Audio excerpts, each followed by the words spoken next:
Brought together by violence, now coming together to help each other.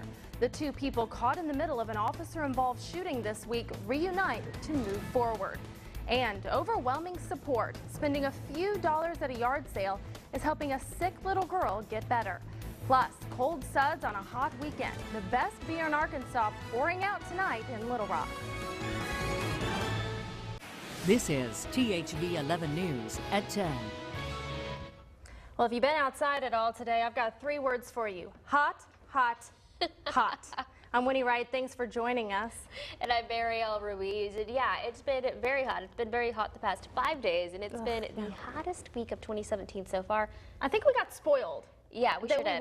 We weren't prepared for this. No, not at all. We weren't exactly ready for what was coming. No, and coming up later in the show, I'm comparing this July to last July. Oh, and okay. It'll be interesting to see those numbers. But heat advisory is still in place for areas of central and in northern Arkansas. Southern Arkansas now out of the heat advisory, and it's because we'll eventually see a little more cloud cover coming into play on Sunday. And when that happens, it's going to help keep heat index values on the lower end of the spectrum, but still expecting another very hot afternoon in Arkansas for Sunday with heat index values anywhere between 105 and 110. Current temperature of 83 in Little Rock. The white numbers that you see there, that is the current temperature. The orange numbers that you see, that's the heat index, or the feels like. And yes, we're still talking about a heat index at 10 p.m. on a Saturday night. 93 is what it feels like out in Little Rock, 92 in Hot Springs. The rest of the evening will continue to cool down into the mid to upper 70s, still on the warm side for this time of year. Very, very slight relief on the way in the form of rain. So I'll talk a little bit more about that and the return of the heat coming up in just a few moments.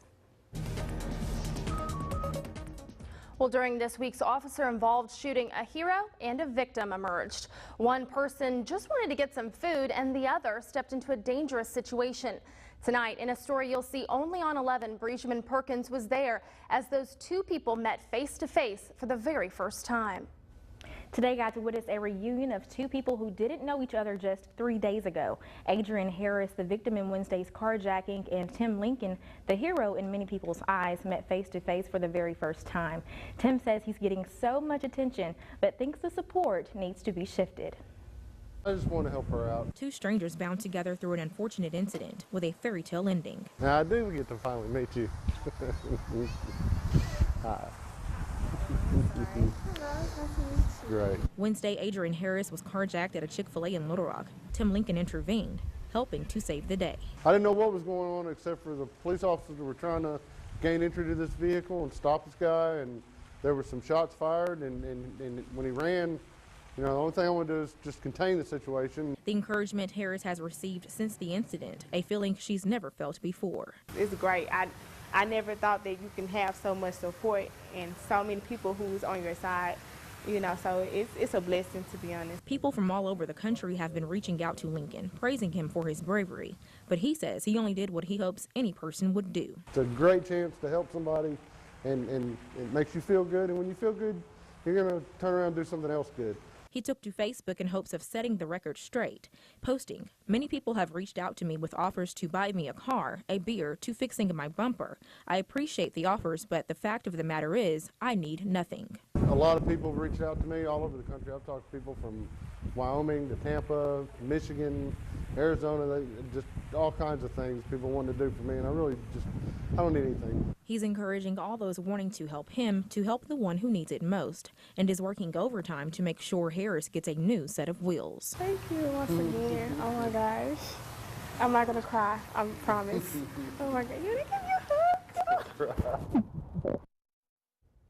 Harris had only the bare minimum coverage on her car, and it looks like it might be totaled.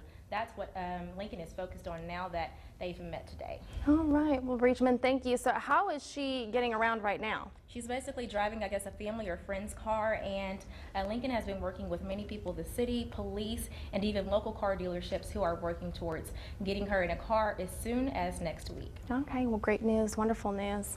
Thanks, Breachman, again. Another story of the community coming together, an overwhelming response today to help a sick little girl fighting a rare disease with a rummage sale that will help pay her medical expenses. Her family is just overjoyed. We sent THV11's Erica Ferrando to Pediatrics Plus this morning, where hundreds showed up. This is like literally so cute. Nearly 20,000 items for sale. That is literally you. At least half sold. It's smart to get it cheaper now. A goal of $30,000. I think that they're going to try to raise the goal to 50. That in 2 months has been met and surpassed. Really just, I think, put your faith back in humanity a little bit. For a liver transplant that can cost hundreds of thousands of dollars. People have asked, you know, how much is it going to cost? We don't know. All for the life of this little girl, where no price tag can be placed. Her life to us is priceless. Now approaching a year old, Amelia Fowler was diagnosed with a rare liver disease at only 4 days old.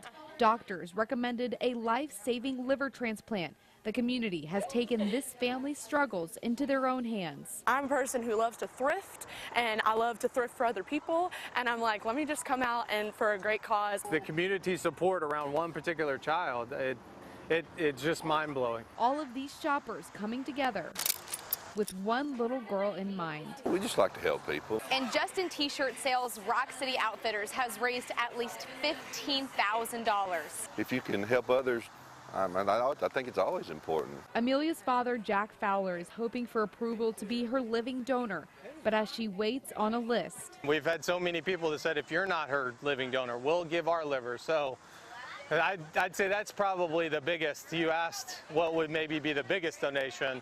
Well, it would be someone's liver to Amelia. What a precious, precious little girl. Amelia's father expects to hear from doctors if he can be a living donor in just 3 days. Well, there was a dramatic scene right along a busy highway tonight as it took a handful of state troopers to get an arrested man into a police cruiser.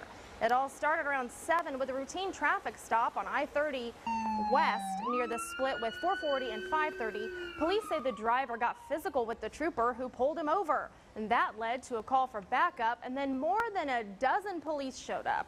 State police have yet to file the report on that incident.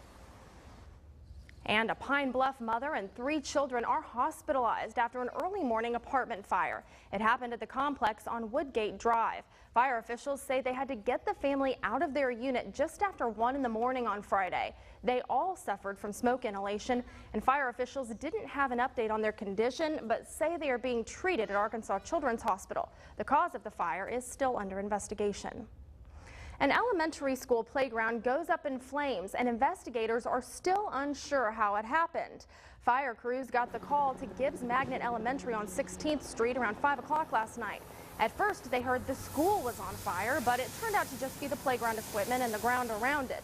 Crews got the fire knocked down pretty quickly. The fire marshal has already begun an investigation.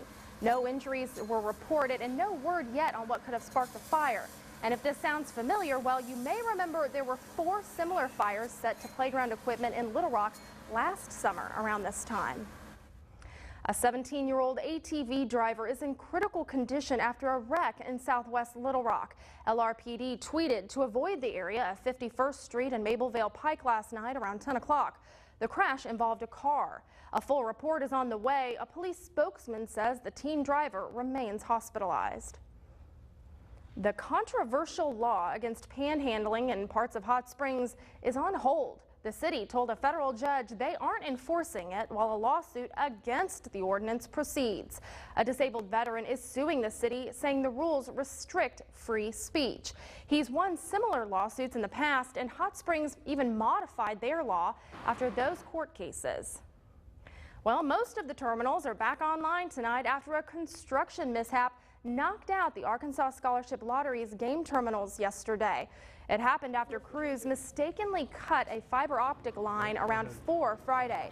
That meant stores couldn't sell tickets to the Natural State Jackpot for much of the evening. The draw went ahead last night, and lottery officials say most of the system was back up and running by around 11:10 last night. About 160 stores may still have problems. They're advising those stores to reset their equipment. Tonight's $205 million Powerball drawing went ahead as scheduled. We'll have those numbers for you in just a few minutes. Instant ticket sales were not affected. The business of beer continues to brew here in Arkansas. Signs of that tonight at the Great Arkansas Beer Festival. More than 80 brewers, both from local areas and around the region, converged on the State House Convention Center. Sounds like a pretty good convergence to me.